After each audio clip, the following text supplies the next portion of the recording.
Eu gostaria que você pudesse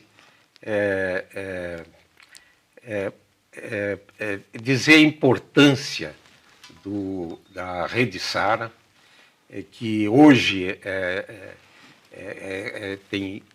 temos unidades em várias partes do país e como que a população pode acessar a Rede Sara.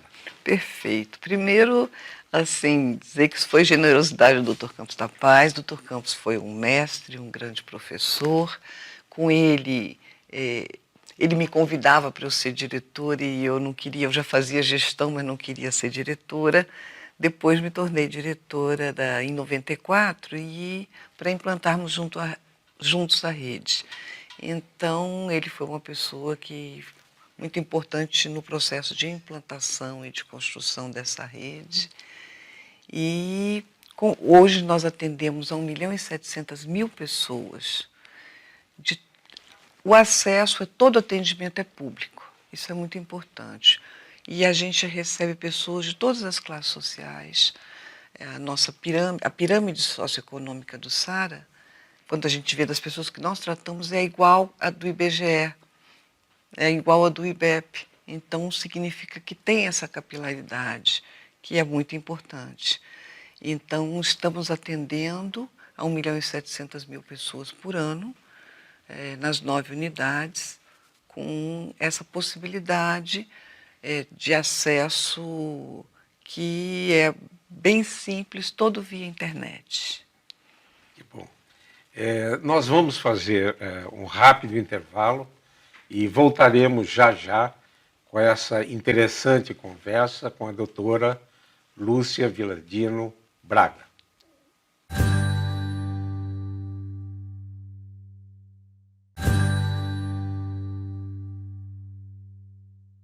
Voltamos com essa interessante conversa com a doutora Lúcia Vilardino Braga. Antes do intervalo, doutora Lúcia, estava explicando como é que as pessoas, independente da classe social, podem acessar a Rede Sara. Bom, é bem simples. Entrando na internet, www.sara.br, vem o nosso site. Em cima, no canto direito, vai ter primeira consulta. E aí a pessoa clicando em primeira consulta vai aparecer em que unidade? Em Belo Horizonte, em Salvador, em Brasília, no Rio de Janeiro, em Fortaleza, Belém, Macapá. E então, Salvador, então, vai perguntar a faixa etária. E aí começa uma anamnese, onde a pessoa vai contando se tem algum exame, pode botar foto lá, se tem algum diagnóstico anterior, porque isso já facilita a gente triar para o médico correto que vai fazer a admissão. E, ao final, a pessoa recebe um protocolo e passa a acompanhar pela internet. Com, no máximo, 14 dias, a pessoa tem uma resposta, qualquer cidadão que entre, uma resposta do dia da sua consulta. E se é um bebê, a família já marca na hora. Já tem os dias disponíveis, porque tivemos a questão da microcefalia, então nós agilizamos. E um bebê que nasce com um pé torto precisa começar a tratar o mais rápido possível. Então a gente atende ortopedia e neurologia, e o acesso é muito simples, e a gente avisa pelo celular, pelo e-mail. Quem não usa a internet, que a gente vê que o nosso Brasil é muito grande, pode também, nas unidades, muitas vezes ir pessoalmente. Então nós temos pessoas, mas a pessoa vai acionar o mesmo acesso. Uma pessoa da nossa equipe vai entrar nesse www e ajudar aquela pessoa que não tem acesso, ou por telefone também temos telefonistas que inserem, aí tem um núcleo de regulação, com normas bem claras dos casos que são atendidos e que direcionam cada pessoa para o profissional mais adequado, mais especializado no seu problema. Então, é um acesso muito simples, muito democrático, buscando isso, um Brasil justo, né? É formidável que a criança é prioridade, que a criança é o futuro. Né? É o futuro. Parabéns. Doutora Lúcia, poderia destacar as suas principais pesquisas no campo da neurociência? Sim, as primeiras pesquisas foram muito importantes no sentido de nós não tínhamos toda a tecnologia que hoje nós temos na neurociência, mas foi possível ver a importância, por exemplo, da participação da família no tratamento. Criamos métodos para isso, métodos que são usados no mundo todo, que foram publicados em outros idiomas, então métodos gerados no Brasil, que são utilizados na Suécia, na Dinamarca, na Alemanha, na Austrália, nos Estados Unidos, na Inglaterra. Então, essas pesquisas mostrando da importância da família na neuroreabilitação foi algo de destaque muito importante. E depois, já com a neurociência, por exemplo, hoje a gente pode ver, nós temos mecanismos de ver dentro o cérebro em funcionamento e ver detalhes do cérebro, tanto a nível da substância cinzenta quanto da substância branca. E estamos descobrindo muitas coisas nesse sentido de mudanças. Então, por exemplo, se vê que um bebê de 2 meses, quando ouve a voz do pai ou do seu pai ou da sua mãe, ele ativa muito a área toda da linguagem do cérebro, toda a área cortical. Quando ele ouve na ressonância as mesmas palavras ditas pelo pai de um outro bebê ou a mãe de um outro bebê, ativa muito menos. Então, aquilo que a gente provou com dados, vamos dizer, comportamentais, hoje a gente comprova por dados em neurociência.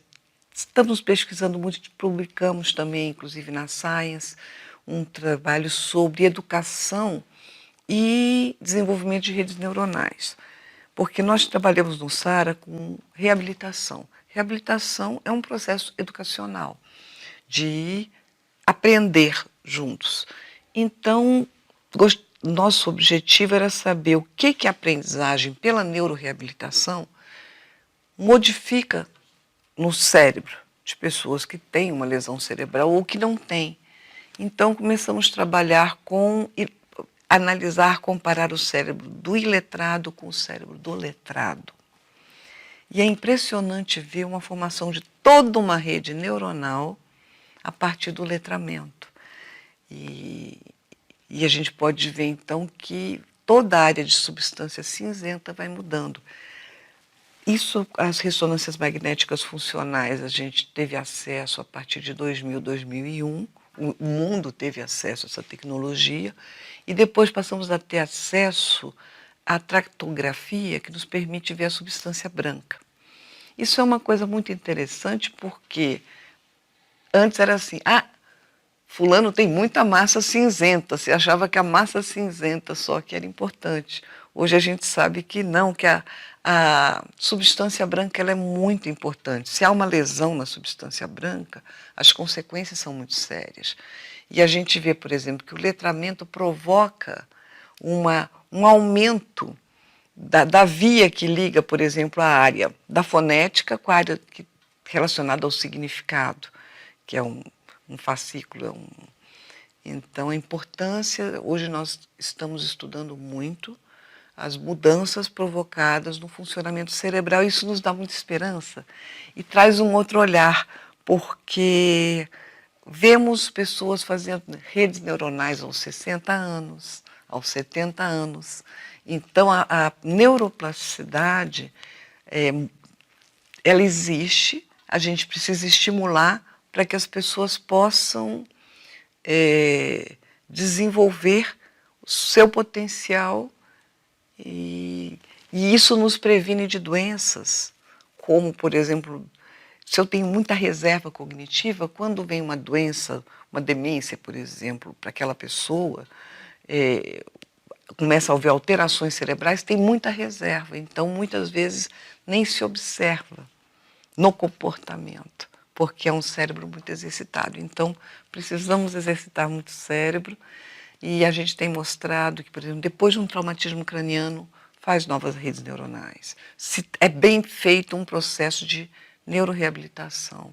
Então, isso é muito importante, assim como o que as pessoas estudam, estão sempre criando novas redes. Então, aprender coisas diferentes é o grande segredo para um cérebro saudável. Estou aprendendo muita coisa com a sua fala. Isso é bom para o cérebro. É bom. Doutora Lúcia, como amiga e médica, acompanhou e cuidou do fundador da nossa querida Universidade de Brasília, Darcy Ribeiro, né? Poderia relatar algo sobre essa experiência singular? Eu acompanhei muito o Darcy Ribeiro, poderia conversar horas sobre, porque tinha uma sabedoria. Imagine ele com o Dr. Campos da Paz e outras pessoas que ele ficava internado, ele ficou internado conosco várias vezes. Então, ele era sempre muito inteligente, muito espirituoso, e ele realmente ele conseguiu tocar a vida. Ele estava internado no Rio de Janeiro, ele estava muito mal, e aí ele resolveu fugir do hospital. Eu sei. E aí ele fugiu e tomou um caldo de cana com pastel. Indo para Maricá. Indo para Maricá. E aí ele teve uma super diarreia e falou para mim, aí foi toda a UTI embora e eu posso ir para o SAR? Eu falei, venha, Darcy, venha. E ele superou, quer dizer, ali quando houve esse episódio, já tinha gente ensaiando para tocar no velório dele. E ele viveu mais muitos anos, escreveu mais um livro e realmente ele foi um grande batalhador. E uma noite, quando ele já estava muito ruim, ele ainda quis ir para um evento, abrir um evento científico. Aqui em Brasília ele estava internado, estava muito, muito mal mesmo. E ele foi abrir esse evento e conseguiu abrir. E depois ele voltou para o hospital. E aí ele disse para mim assim, Lúcia, eu queria dar aula para uma criança. Queria dar aula para uma criança. E aí eu falei, bom, Darcy, são 7 horas da noite, né? Aí eu falei, eu posso ver se o meu filho quer ter uma aula. Eu tenho um filho de 9 anos. Aí eu liguei para o Felipe e falei, Felipe, olha, tem uma pessoa muito legal aqui, que ele é um antropólogo, e ele está querendo dar uma aula. Eu acho que ele é uma pessoa muito legal para dar uma aula. Ele criou a Universidade de Brasília, então vou te buscar aí, você quer vir? Ele falou, quero. E aí o Darcy começou a dar uma aula para ele, numa linguagem de criança, super claro. E aí depois ele perguntou, você sabe que eu estou deixando 2 legados muito importantes para o Brasil? Um é a Universidade de Brasília e o outro é o Sambódromo. Eu vou te explicar por que uma pessoa faz um sambódromo e uma universidade. Uma pessoa faz o sambódromo é o templo da cultura popular e a universidade é o templo do conhecimento erudito, da cultura erudita, da cultura acadêmica, e os 2 são igualmente importantes no nosso país. Então aquilo foi muito lindo. Depois disso ele tomou banho, se barbeou, se penteou, porque Darcy tinha esse lado de vaidoso, se penteou, se arrumou e deitou, e aí já entrou em falência e faleceu. Já foi direto para a UTI, ali ele não voltou a recobrar, mas assim, quis partir dando aula, o fundador da UNB. Foi muito lindo. O primeiro contato íntimo que eu tive com o Darcy foi exatamente no SAR. Em 1995, ele, então senador, tinha lá um local no SAR. E ficamos conversando 4 horas, né, no aposento dele, no terraço. Tinha um terraço, uma varanda, que era uma delícia. Foi realmente uma figura espetacular, né? E devemos a ele várias coisas importantes, a Universidade Estadual do Norte Fluminense, a Universidade do Terceiro Milênio, onde eu trabalhei também a convite dele, e o Sambódromo e o Beijódromo, que nós, no Movimento 2022, estamos querendo transformar o Beijódromo no Pensódromo, um local onde pode se refletir o Brasil e achar caminhos bons para o Brasil. Senhora Lúcia, o nosso movimento 2022, o Brasil que Queremos, ele pretende atrair os jovens na construção de caminhos para termos um Brasil melhor e mais justo. Poderia, nesse final de programa, enviar uma mensagem aos jovens que nos assistem? Com o maior prazer. Eu diria a vocês, é possível um Brasil ético, com ciência, com compromisso, com humanismo. Não podemos perder o humanismo e a perspectiva de justiça social. Muito bom, uma mensagem humanista, realmente. Doutora Lúcia, gostaria imensamente de agradecer a sua presença no nosso programa com essa importante e interessante conversa. Desejo que a Rede Sara continue a ser um exemplo para a conquista de uma assistência à saúde de qualidade para todos os brasileiros e brasileiras. Esse e outros programas do Movimento 2022, o Brasil que Queremos, podem ser acessados pelo canal YouTube da TV Supre. Muito obrigado pela sua preciosa atenção e voltaremos a nos encontrar em uma próxima oportunidade. Até lá!